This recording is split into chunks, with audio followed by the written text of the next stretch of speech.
Hello students, BA second year विषय समाजशास्त्र और इस विषय के अंदर टॉपिक चल रहा था सामाजिक जीवन के आर्थिक कारक। ये इस चैप्टर का लास्ट वीडियो है, फोर्थ वीडियो है।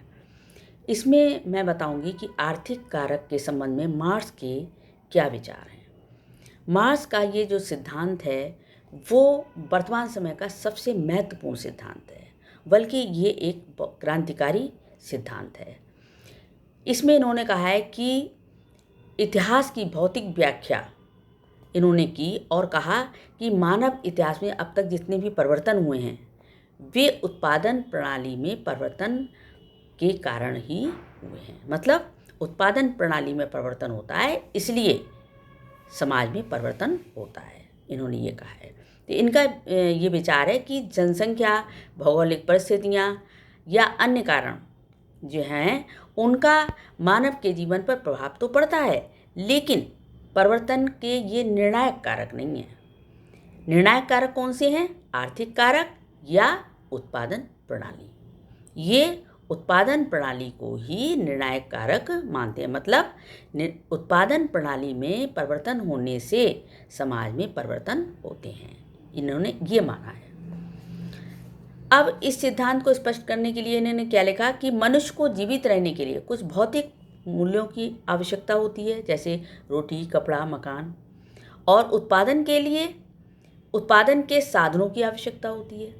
जिन साधनों के द्वारा व्यक्ति उत्पादन करता है उन्हें प्रौद्योगिकी कहते हैं। प्रौद्योगिकी क्या है? टेक्नोलॉजी।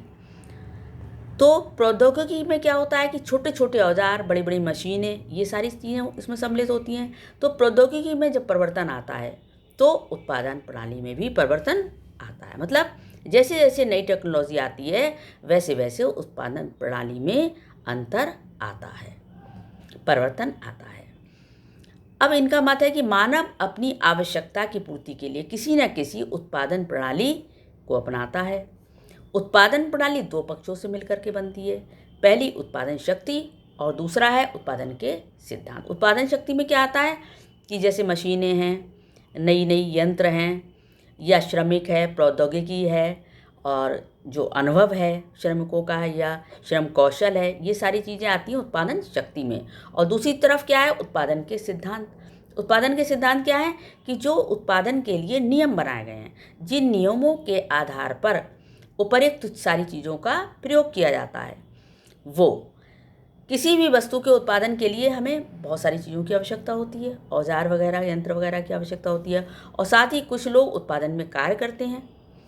इनके बीच कुछ आर्थिक संबंध भी पैदा हो जाते हैं। कोई भी उत्पादन का कार्य एकाधिक व्यक्तियों द्वारा मिलकर के ही किया जाता है, कोई व्यक्ति अकेला उस कार्य को नहीं कर सकता है।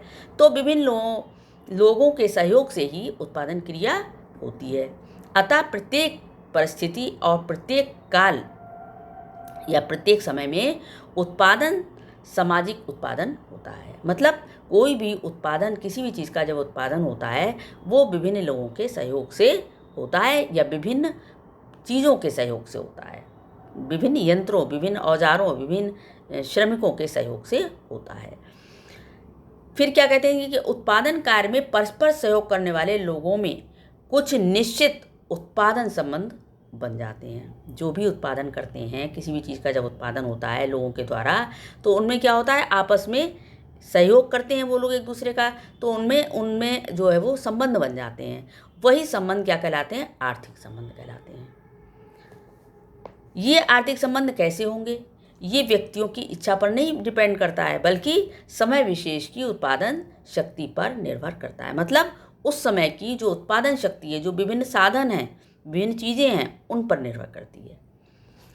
यही कारण है कि दासत्व युग में स्वामी और दास, सामंतवादी युग में जमींदार और किसान के जो आर्थिक संबंध थे वो आज के पूंजीवादी युग में श्रमिक और पूंजीपति के बीच पाए जाने वाले आर्थिक संबंधों से भिन्न हैं। मतलब पुराने ज़माने के जो आर्थिक संबंध हुआ करते थे वो आज के आर्थिक संबंधों से भिन्न होते हैं। मार्क्स ने मानव इतिहास को 5 भागों में बांटा: आदिम साम्यवादी युग, दासत्व युग, सामंतवादी युग, पूंजीवादी युग और समाजवादी युग। ये 5 भागों में बांटा। प्रत्येक युग की उत्पादन शक्ति भिन्न होती है या भिन्न रही है, और उसी के अनुरूप आर्थिक संबंधों में भी भिन्नता पाई जाती है। अब आगे क्या कहा इन्होंने? आगे कहा कि उत्पादन प्रणाली की इन्होंने व्याख्या की। इन्होंने उसमें क्या कहा, उसकी विशेषता क्या बताई कि वो कभी भी स्थिर नहीं रहती है। वो हमेशा उत्पादन प्रणाली जो है वो परिवर्तित होती रहती है। परिवर्तित होने के कारण क्या है? उत्पादन शक्तियों में परिवर्तन और विकास, मतलब उत्पादन शक्ति जो होती है, जो विभिन्न चीज़ें होती हैं उनमें परिवर्तन आता रहता है और उनका आगे विकास होता रहता है। जैसे कोई भी टेक्नोलॉजी आई किसी भी चीज़ की तो वो जो है वो चेंज होती रहती है। जैसे आज मान लीजिए, आज एक मोबाइल आता है तो 6 महीने बाद कोई दूसरी टेक्नोलॉजी आ जाती है, उससे बेटर आ जाता है। इसी तरीके से कृषि के क्षेत्र में है। तो उत्पादन के उपकरण, यंत्र और औजार नवीन आविष्कारों एवं सुधारों आदि के कारण विकसित और परिवर्तित होते रहते हैं, जो उत्पादन शक्ति को परिवर्तित करते हैं। वही बात कही मैंने कि जो चीज़ें हैं उनमें परिवर्तन आता है तो क्या होता है, उत्पादन शक्ति में भी परिवर्तन आ जाता है। उत्पादन शक्ति में परिवर्तन होने पर उत्पादन के संबंधों में भी परिवर्तन आता है। और दूसरी चीज़ क्या है कि उत्पादन के संबंध भी उत्पादन शक्ति के परिवर्तन की गति को तेज और मंद कर देते हैं, उसमें मंद करने में भूमिका निभाते हैं। इस तरीके से उत्पादन की शक्ति और उत्पादन के संबंध घनिष्ठ रूप से जुड़े हुए हैं। इन दोनों से मानव के सामाजिक, सांस्कृतिक, विभिन्न प्रकार के जीवन के संबंध भी जुड़े रहते हैं और उत्पादन प्रणाली में परिवर्तन होने पर समाज में परिवर्तन आना स्वाभाविक होता है। ये बात कहते हैं। ये निष्कर्ष के रूप में ये कहा जाएगा कि उत्पादन प्रणाली में जब परिवर्तन आता है, सारी प्रक्रिया में जब परिवर्तन आता है तो समाज में भी परिवर्तन आता है। अब मैं इसका थोड़ा सा आधा पार्ट मैं दूसरे वीडियो में आपको बताऊंगी। Thank you.